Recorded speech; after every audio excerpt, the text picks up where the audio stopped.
इस काबिल समझा कि मैं इस पुरस्कार के लिए उन्होंने मुझे चुना। ये है कि मैं मूल रूप से लेखक हूँ। जी सर। मेरी बहुत सी कहानियां नेशनल मैगजीन्स में छपती हैं। जन गण मन का संगीत 1943 में आईने में तैयार किया था। वो धर्मशाला के रहने वाले थे, कैप्टन राम सिंह ठाकुर। जी। उन पर मेरी किताब 5 साल पहले आई थी हिंदी में। जिनको भी आगे बुटीको की तरफ से ये अवार्ड दिया जाएगा उसको 31,000 की राशि भी इनकी तरफ से दी जाएगी। नमस्कार, स्वागत है आपका अनंत ज्ञान में। मैं कमलेश वर्मा एक बार फिर हाजिर हुई हूँ आप सभी के बीच में। आज हम बुटीको परिसर में है। यहाँ पर काफी प्रतिभाओं को अंतर्राष्ट्रीय और राष्ट्रीय सम्मान आज मिला है। तो अभी ऐसी एक प्रतिभा हमारे साथ है, हमीरपुर से सर है राजन जी। तो इनसे हम चर्चा करते हैं और जानते हैं कि इनको आज नेशनल अवार्ड मिला है। तो किस क्षेत्र में इनको अवार्ड मिला है। सर, सबसे पहले तो आपका अनंत ज्ञान में स्वागत है। बहुत बहुत धन्यवाद। सर, आपको आज नेशनल अवार्ड मिला है, तो किस क्षेत्र में मिला है? देखिए, मैं वो एक लाइफ टाइम अचीवमेंट अवार्ड है कि वो सभी क्षेत्रों में जो मेरी उपलब्धियां हैं जी सर, उनको लेकर इन्होंने मेरे को मान्यता प्रदान की है और मेरे को इस काबिल समझा कि मैं इस पुरस्कार के लिए उन्होंने मुझे चुना। ये है कि मैं मूल रूप से लेखक हूँ। जी सर। मेरी बहुत सी कहानियां नेशनल मैगजीन्स में छपती हैं और मेरे 5-6 किताबें तो कहानियों की हैं और 6-7 मेरे उपन्यास हैं और एक बड़ी पुस्तक जो जिस आदमी ने जन गण मन का संगीत 1943 में आईने में तैयार किया था, वो धर्मशाला के रहने वाले थे, कैप्टन राम सिंह ठाकुर।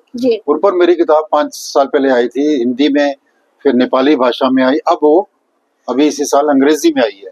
तो उस आदमी को सामने लाने में दुनिया के अनसंग हीरो थे, वो मैंने एक बड़ा काम किया है। और मेरी पत्रिका भी है इरावती। उस पत्रिका के माध्यम से, वो भी एक नेशनल लेवल की मैगजीन है जिसमें बहुत से देश विदेश से और हिमाचल के लेखक छपते रहते हैं और उनकी रचनाओं का चर्चा होती रहती है। जी जी सर, अवार्ड आज आपको बुटीको से मिला है, तो बुटीको के बारे में भी आप कुछ बताना चाहेंगे? बुटीको से तो मैं, मेरा ख्याल है 1993-94 से जुड़ा हूँ। जी। जब मेरी पोस्टिंग यहाँ as a district public relation officer थी कुल्लू में। जी। और ये बात देखिए 32-33 साल पुरानी है, जब मेरा इनके यहाँ आना जाना था और मैंने इनको बड़ी गहराई से समझने का प्रयास किया। तो मुझे लग रहा है कि इन्होंने जो एक मूवमेंट खड़ा किया है, जो पौधा इन्होंने लगाया है, वो आज फल फूल रहा है। और इसका जो ब्रांड है, जो उनको जीआई टैग मिला है, या इनका जो ब्रांड है बुटीको का, वो इसलिए पॉपुलर है कि उस ब्रांड में कोई मिलावट नहीं है। मतलब कोई पावर लूम का स्ट्रक्चर नहीं है उसमें। यह कि हाथ से जो शॉलें बुनी जाती हैं वो भी एक तरह से सृजन का काम है, क्रिएटिविटी का काम है, रचनात्मकता का काम है, क्योंकि ये इतना आसान नहीं है करना जितना हमें लगता है। तो मुझे लग रहा है कि हमें तो पुरस्कार मिला है, लेकिन सही मायने में वो महिलाएं जो दिन रात जुटी रहती हैं शॉलें बनाने में खड्डियों पर, उनको पुरस्कृत होना चाहिए। सर, एक चीज और पूछना चाहूंगी। अभी आपने अपनी स्पीच में नीचे एक घोषणा भी की है, तो उसके बारे में भी आप बताएं। वो ऐसा है कि मेरा बेटा जो है वो दुनिया को छोड़ के चला गया था, लेकिन वो एक बहुत बड़ा आर्टिस्ट था जिसकी फिल्मों को पूरे नेशनल और इंटरनेशनल लेवल पे बहुत कई कंट्रीज में पुरस्कार मिले।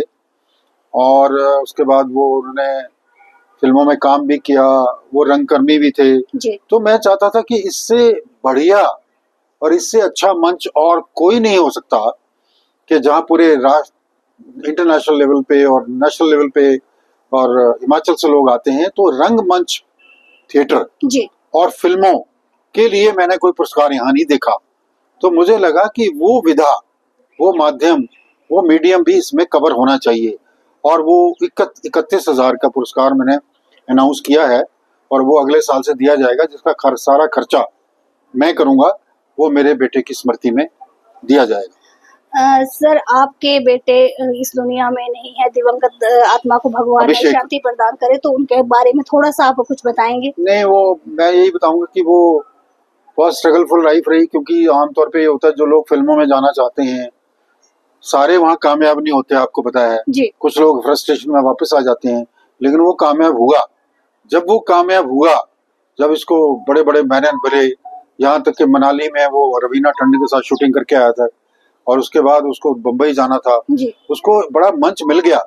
जब उसको मिल गया तब वो हार्ट अटैक उनको आया और विदिन 2-3 मिनट में ही वो इस दुनिया से 7 जनवरी 2021 को चला गया।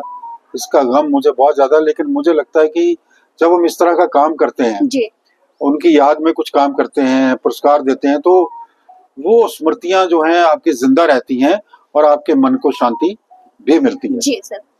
तो आज हमारे साथ यहाँ पर राजेंद्र राजन जी से हमने चर्चा की। इनके जो बेटे हैं उनके स्मृति में इन्होंने एक घोषणा की है यहाँ पर कि भुट्टिको में एक अगले साल से नेशनल अवार्ड यहाँ पर उनकी स्मृति में दिया जाएगा।